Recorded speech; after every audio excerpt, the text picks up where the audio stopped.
kakšna terapija pa je to? Že nekaj časa so me prijatelji spraševali, na kakšno terapijo hodim.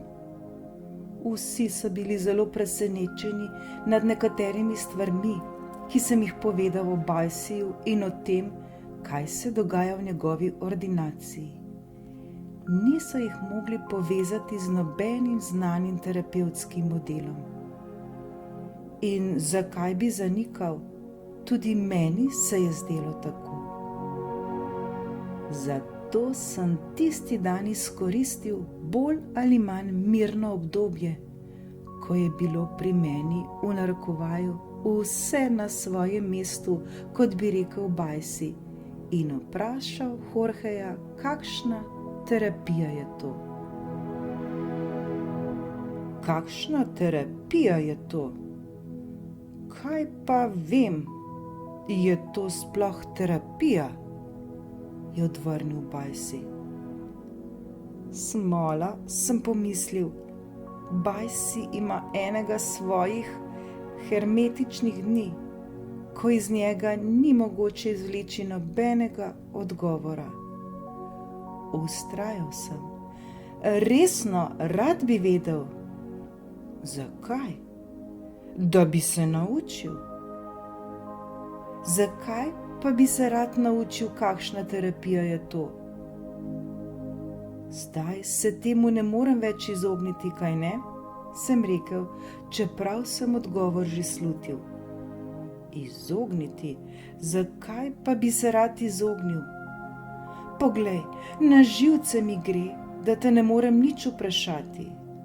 Ko se ti zahoče, razlagaš na dolgo in široko. Ko pa nisi pri volji, od tebe ne morem dobiti niti enega samega odgovora. To ni pravično. Si jezen? Da, jezen sem. Kaj pa bo storil svojo jezo?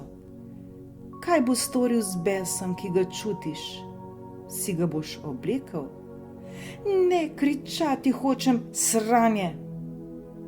Ponovno zakriči, sranje. Še enkrat, sranje. Še enkrat, na koga se jeziš? Še enkrat, poserjen se nate, ti zoprni Bajsi, poserjen se na vse.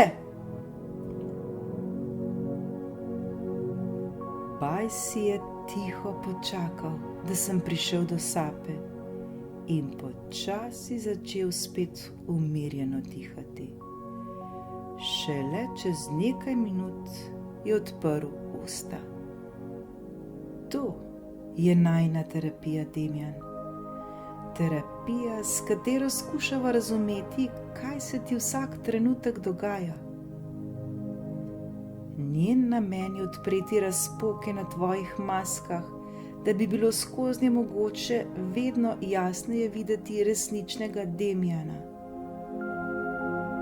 Ta terapija je na neki način edinstvena in neopisljiva, ker temelji na strukturi dveh tako edinstvenih in neopisljivih oseb, kot sva ti in jaz, ki sta se takrat odločili, da bosta večjo pozornost posvetili rasti enega od obeh, tebi. Ta terapija ne ozdravi nikogar, ker priznava, da je mogoče pomagati le tistim, ki se bodo ozdravili sami. Terapija ne sproža nobenih reakcij, temveč je le katalizator, ki lahko pospeši proces, do katerega bi tako ali tako prišlo s terapevtom ali brez njega. To je terapija, ki je, vsaj s tem terapevtom, podobna procesu učenja in ne nazadnje terapija, ki daje prednost čustvom pred mišljenjem, dejanju pred načrtovanjem, biti pred imeti, sedanjosti pa pred preteklostjo ali prihodnostjo. To je pravo vprašanje, sedanjost. Po mojem je to razlika z drugimi terapijami, poudarek, ki ga pripisuješ sedanjosti. Vse druge terapevte, ki sem jih poznal ali pa zanje slišal, je zanimala predvsem preteklost, vzroki, izvor težav. Tebi pa zato ni preveč mar.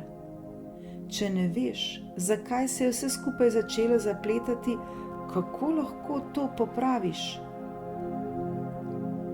Če hočem odgovor skrajšati, moram povedati bolj na široko. Skušal bom pojasniti. V terapevtskem univerzumu je, kolikor vem, 250 različnih oblik terapije, ki bolj ali manj ustrezajo različnim filozofskim pogledom. Vse te šole se med seboj razlikujejo po ideologiji, obliki ali pristopu, a mislim, da vse težijo k istemu cilju – izboljšati kakovost pacientovega življenja. Morda se vsi ne strinjamo s tem, kaj posameznemu terapevtu pomeni, v narekovaju, izboljšati kakovost življenja. Toda vseeno nadaljujva. Teh 250 šol bi glede na odnos posameznega psihoterapevtskega modela do pacientovih težav lahko razdelili v 3 večje skupine. V prvi so šole, ki se osredotočajo na preteklost, v drugi skupini so tiste, ki se osredotočajo na prihodnost, v zadnji pa te, ki se osredotočajo na sedanjost.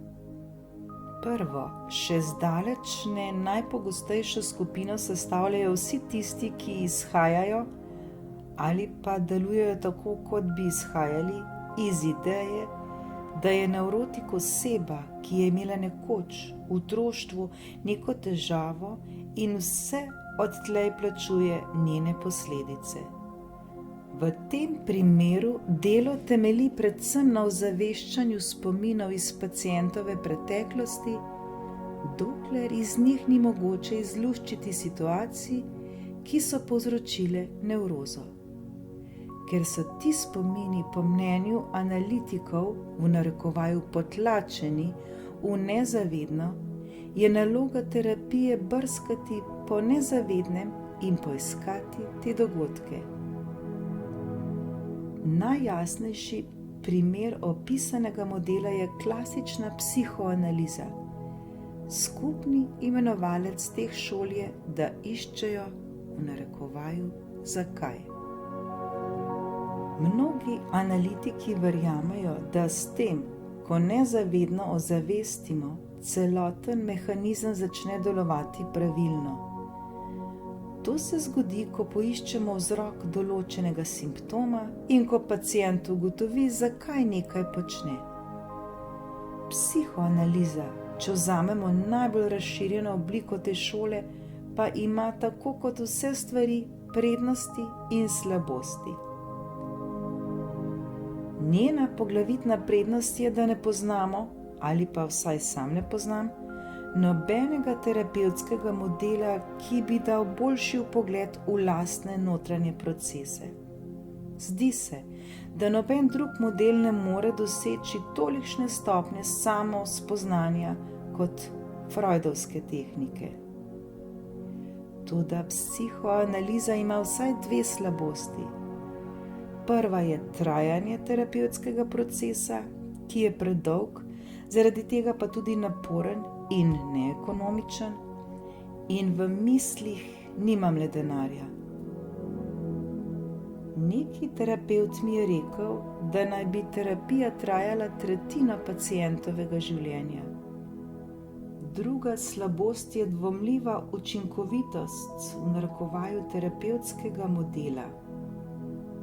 Sam namreč dvomim, da je mogoče doseči tolikšen samouvid, da bi lahko to spremenilo potek življenja, odpravilo bolezensko stanje ali vzrok, ki je pacienta pripeljal na terapijo. Na nasprotni strani so po mojem mnenju terapevtske šole, ki se osredotočajo na prihodnost. Te šole, ki so zdaj precej moderne, povezujejo naslednji skupni imenovalec. Problem je, ker pacient ne ravna tako, kot bi moral ravnati, da bi dosegel cilj. Zato namen terapije ni odkrivanje vzroka tega, kar se človeku dogaja. Ta se namreč razume že sam po sebi, pa tudi ne iskanje njegovih osebnih lastnosti. Poudarek je na tem, da pacient doseže cilj, ki si ga je zastavil. Doseže tisto, kar si želi, pri tem pa premaga svoje strahove, da lahko potem živi dejavneje in bolj pozitivno. Te terapevtske šole, ki jih najbolje predstavlja behaviorizem, predvidevajo, da se je drugačnega vedenja mogoče naučiti samo s prakso. To pa bo pacient le stežka storil brez zunanje pomoči, podpore in vodenja. Najbolje je, da mu pomaga strokovnjak, ki mu bo pojasnil določeno obliko vedenja, nazorno razložil ustrezno ravnanje ter pacienta spremljal v procesu izboljšanja kakovosti njegovega življenja. Temeljno vprašanje te smeri ni v narekovaju zakaj, temveč v narekovaju kako. Namreč, kako doseči zastavljeni cilj. Tudi ta smer ima prednosti in slabosti. Prva prednost je neverjetna učinkovitost opisane tehnike, druga pa hitrost procesa. Nekateri ameriški neobehavioristi trdijo, da terapije trajajo samo od 1 do 5 srečanj. Zame je najočitnejša slabost te terapije njena očitna površinskost. Pacient se ne bo nikoli spoznal, pa tudi ne odkril lastnih mehanizmov, zato je povsem odvisen od reševanja čisto določenega problema in od svojega terapevta. To sicer ni nič slabega, a ne vodi v stik s samim seboj, ki je nujen. Tretja šola je z zgodovinskega vidika najmlajša. Vanjo sodijo vse psihoterapevtske smeri, ki se osredotočajo na sedanjost. Na splošno si ne prizadevamo raziskati izvora težav, prav tako ne iščemo oblik vedenja, s katerimi bi težavo odpravili. Ugotoviti skušamo, kaj se z edinstveno osebo, ki je poiskala pomoč, dogaja in zakaj se je znašla v določeni situaciji. Ti veš, da to usmeritev uporabljam sam in zato je očitno, da se mi zdi najboljša. Kljub temu priznam, da ima tudi ta pot nekatere slabosti, poleg prednosti, seveda. Terapija ne traja tako dolgo kot psihoanalitična, pa tudi tako hitro se ne konča kot neobehavioristična. Terapija te smeri traja od pol leta do 2 let. Čeprav ni tako globoka kot klasična psihoanaliza, po mojem mnenju omogoča precejšnjo mero samospoznanja, prav tako pa visoko raven uporabe lastnih zmožnosti.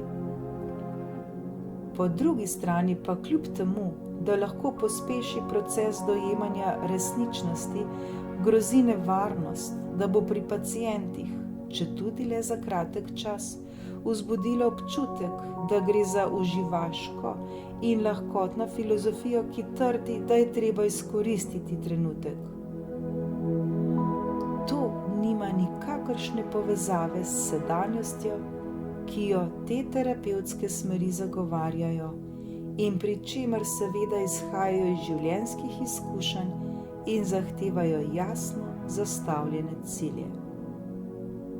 Obstaja stara šala, ki morda lahko ponazori razliko med temi 3 šolami. Dogodek v šali je preprost in vedno enak.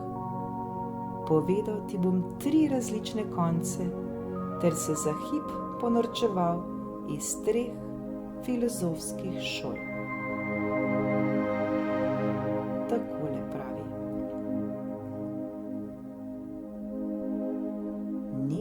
Moški zboli za enkoprezo, v kleni slovenščini serje v hlače.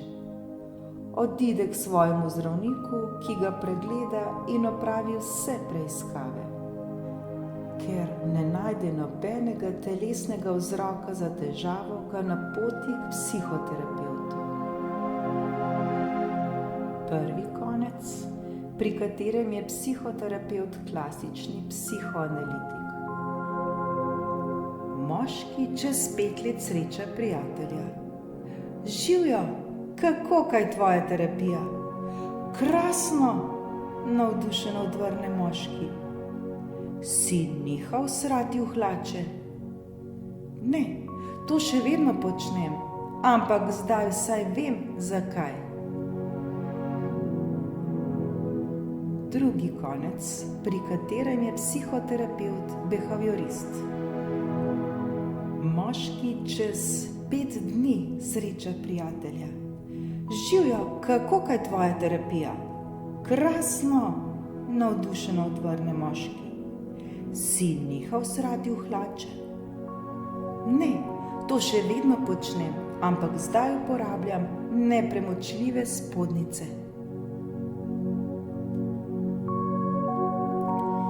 Tretji konec, pri katerem je psihoterapevt geštaltski terapevt.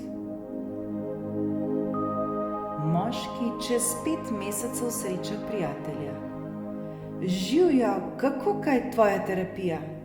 Krasno, navdušeno odvrne moški. Si nehal srati v hlače?